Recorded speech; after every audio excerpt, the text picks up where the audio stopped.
Bienvenue dans notre étude de 1 Timothée et du livre de Tite. L'apôtre Paul écrit ces lettres afin d'aider Timothée et Tite à relever les défis liés à la mise en place des bons dirigeants d'église et à la gestion des différents problèmes qui peuvent survenir. Dans 1 Timothée 3, Paul pose des bases solides concernant les qualifications requises pour choisir les dirigeants de l'église. Plus loin, Paul avertit Timothée de ne pas se précipiter pour nommer des personnes à des postes de direction, en disant dans 1 Timothée 5,22 « Ne pose les mains sur personne avec précipitation et ne t'associe pas au péché d'autrui. Toi-même garde-toi pur. » Paul craint que le manque de confiance de Timothée ne l'amène à ordonner des personnes qui semblent bonnes en surface, mais qui, au fond, ne sont pas dignes d'occuper un poste de direction aussi influent. Il poursuit dans 1 Timothée 5,24 en disant « Les péchés de certains hommes sont évidents avant même qu'on les juge, mais chez d'autres, ils ne se découvrent que par la suite. » Paul insiste essentiellement sur l'importance de faire preuve d'une extrême prudence lors de la prise de ses décisions, afin que le témoignage de l'Église ne soit pas terni par des dirigeants incompétents. En plus de traiter de ces questions dans ses lettres à Timothée, Paul l'avertit également contre le matérialisme. Paul écrit dans 1 Timothée 6, 6 à 10 « La piété est pourtant une grande source de profit quand on se contente de ce que l'on a. En effet, nous n'avons rien apporté dans le monde et il est évident que nous ne pouvons rien en emporter. Si donc nous avons de la nourriture et des vêtements, cela nous suffira. Quant à ceux qui veulent s'enrichir, ils tombent dans la tentation, dans un piège et dans une foule de désirs stupides et nuisibles qui plongent les hommes dans la ruine et provoquent leur perte. L'amour de l'argent est en effet à la racine de tous les maux. En s'y livrant, certains se sont égarés loin de la foi et se sont infligés eux-mêmes bien des tourments. Aujourd'hui, l'argent n'est rien de plus qu'un symbole échangeable de compensation pour le temps, les matériaux, le risque, les connaissances et les compétences. Un système monétaire fort et stable est l'une des plus grandes inventions que nous ayons. Un tel système peut être très utile à la société, donc quand Paul parle de l'amour de l'argent, il ne parle pas de l'argent en soi, mais de la cupidité et du désir d'en avoir plus. La cupidité prend de nombreuses formes et n'est pas seulement un problème pour les riches, mais pour tout le monde. C'est la jalousie déchaînée. C'est la recherche du pouvoir sur les autres. C'est le désir sans fin de se prémunir contre les menaces du monde par ses propres efforts. Cette cupidité cherche à prendre le contrôle de votre vie des mains même de Dieu.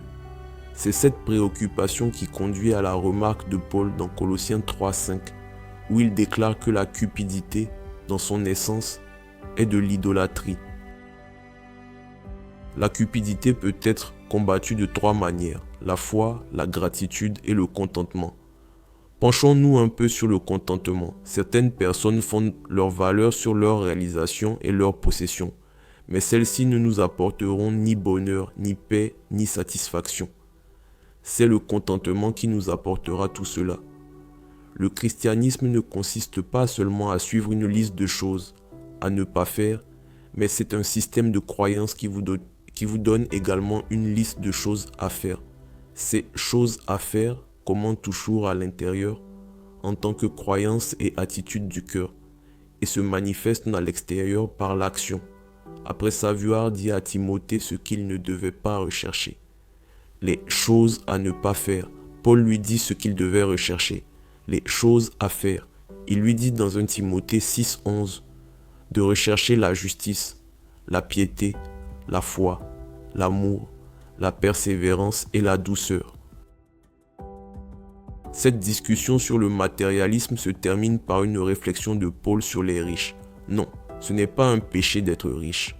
De nombreux personnages pieux de la Bible sont riches, comme Abraham, Job et David.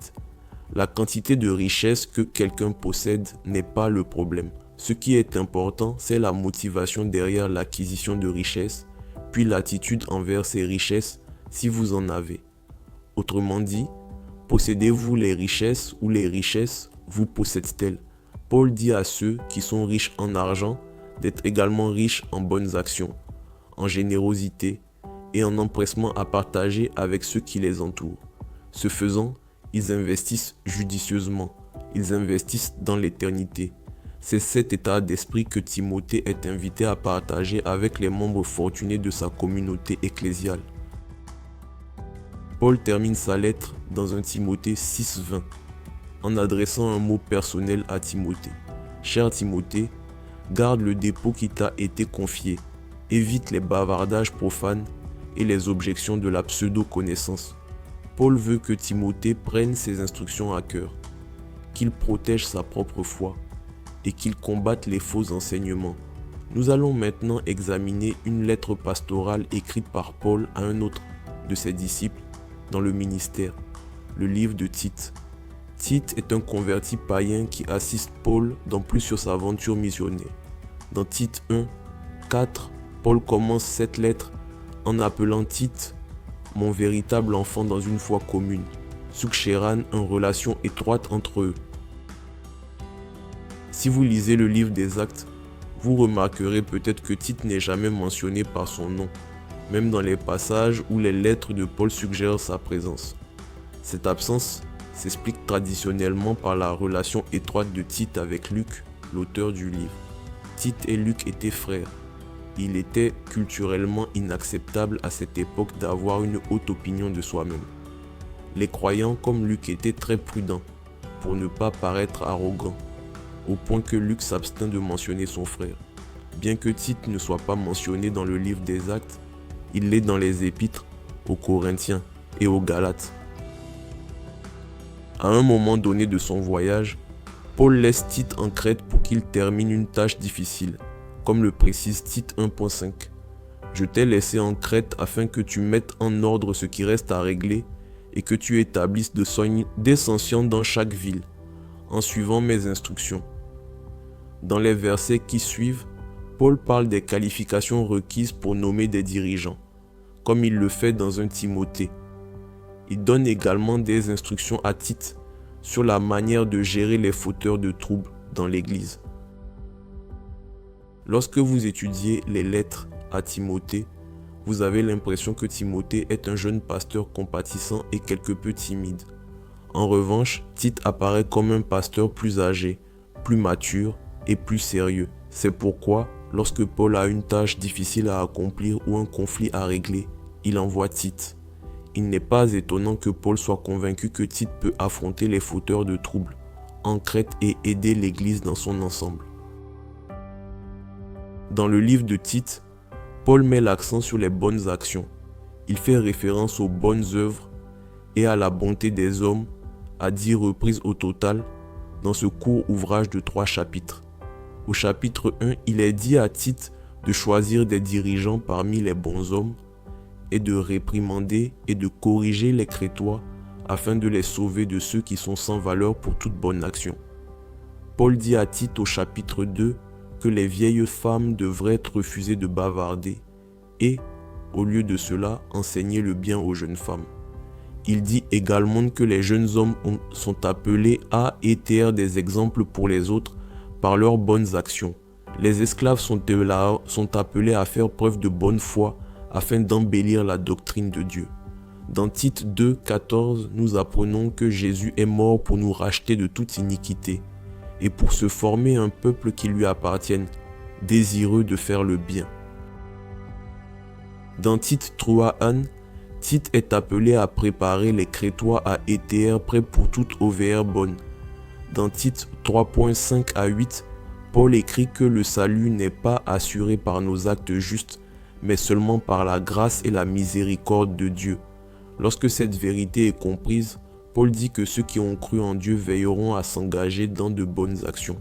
Les derniers mots de Paul dans Tite 3.14 sont « Il faut que les nôtres aussi apprennent à pratiquer de belles œuvres pour subvenir aux besoins les plus importants, afin de ne pas rester sans fruit. » En tant que croyants, nous voulons des dirigeants qui aiment faire le bien et qui enseignent ce qui est bon. Nous voulons faire le bien les uns envers les autres dans l'Église et dans nos familles. Nous voulons que nos bonnes œuvres, qui sont une réponse au salut miséricordieux du Christ, témoignent du Christ dans notre communauté. Le mot épiphanie, qui signifie apparition en grec, est également très important dans le livre de Tite. Paul consacre du temps à parler de deux apparitions très importantes du Christ. Dans Tite 2,11, Paul écrit « La grâce de Dieu, source de salut pour tous les hommes ». Quand Paul dit « La grâce de Dieu s'est manifestée », il fait référence à la première venue de Jésus, son incarnation en tant que Dieu sur terre. Paul dit que la première venue de Jésus nous a apporté le salut et que le salut nous commande, dans Tite 2,12, de renoncer à un mode de vie impie et aux convoitises de ce monde et à vivre dans le temps présent. Aujourd'hui, nous vivons notre vie de cette manière, dans l'espoir et l'attente du retour de Jésus. Dans sa deuxième épiphanie, Jésus dit dans Marc 8,38 qu'il se révélera dans la gloire de son Père avec les saints anges.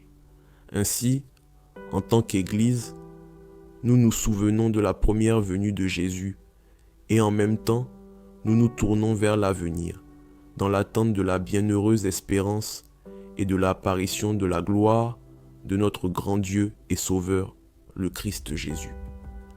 Nous sommes une Église des deux épiphanies parce que nous sommes ancrés à la fois dans la foi et dans l'espérance entre ces deux apparitions de Dieu.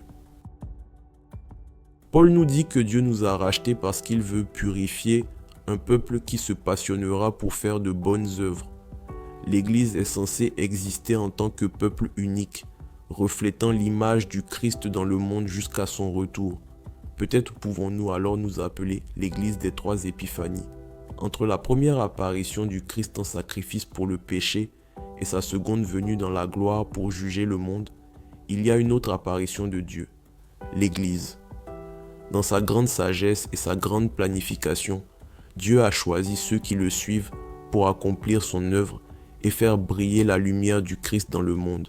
Ce n'est pas un appel que nous devons prendre à la légère. Pensez-y, si vous êtes chrétien, vous êtes peut-être la seule image de Jésus que votre prochain verra jamais. C'est une grande responsabilité et un privilège. Dans sa lettre à Tite, Paul insiste sur le fait que les personnes uniques qui composent l'Église doivent représenter et élever le Christ par leur vie sainte et pieuse. L'accent est mis sur 3 points. Dieu est apparu la première fois pour sauver. Dieu apparaîtra à nouveau pour juger. Et Dieu apparaît maintenant à travers l'œuvre de l'Église pour atteindre les perdus. Dans cet entre-deux, Dieu veut voir des hommes et des femmes, jeunes et vieux, entrer en relation avec lui par l'exemple et la prédication de l'Église. Cette troisième révélation est le principal défi de la lettre de Paul à Tite. Elle vient directement du sermon sur la montagne de Jésus. Jésus nous dit que nous devons être comme une ville construite sur une colline qui ne peut être cachée. Nous devons éteindre comme une lampe qui éclaire toute la maison. Nous devons laisser notre lumière briller afin que les autres voient nos bons sachant. Élu notre Père qui est aux cieux. Nous sommes le sel de la terre. Alors, croyez en Christ. Faites briller sa lumière dans un monde plongé dans les ténèbres afin que beaucoup viennent à connaître le Christ, soient sauvés et fassent partie de la communauté de l'Église. Vous êtes le représentant du Christ dans ce monde sombre et vous avez été amené dans sa lumière afin de pouvoir participer à ses bonnes œuvres pendant cette période intermédiaire. Demandez à Dieu de vous donner la force de faire tout ce qu'il vous a appelé à faire. C'est un honneur d'assumer cette responsabilité et de représenter le Christ de toutes les manières possibles.